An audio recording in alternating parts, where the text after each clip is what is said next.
এশৰণ ভাগৱতী সমাজ অসমৰ 52 সংখ্যক প্ৰাদেশিক অধিৱেশন হৰিনামৰ ধ্বনিৰে মুখৰ হাৰমতী পুনাৰাম আটা সমন্বয় ক্ষেত্ৰ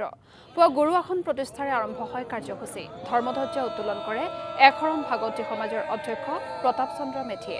মুখ্য তোৰণ উন্মোচন কৰে উপাধ্যক্ষ যোগেন চন্দ্ৰ দাসে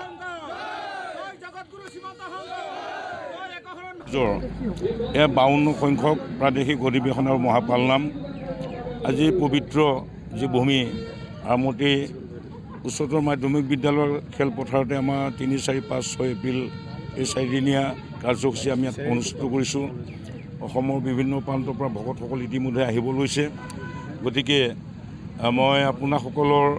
চেনেলৰ মাধ্যমেদি অসমৰ বিভিন্ন জাতি জনগোষ্ঠী বিভিন্ন ভাষা ধৰ্মাৱলম্বী লোকসকলক আহ্বান জনাইছোঁ, তেখেতসকলে আহক, আমাৰ অনুষ্ঠান উপভোগ কৰক, যাতে অনুষ্ঠানভাগ সাফল্যমণ্ডিত হওক। তাৰ লগতে যি 4দিনীয়া কাৰ্যসূচী ইতিমধ্যে আপোনাসকলে গম পাইছে যে পুৱাবেলা আমাৰ যি নামঘৰ প্ৰতিষ্ঠা হৈ গৈছে, প্ৰসংগ হৈ গৈছে, ধৰ্মধ্বজা হ'ল,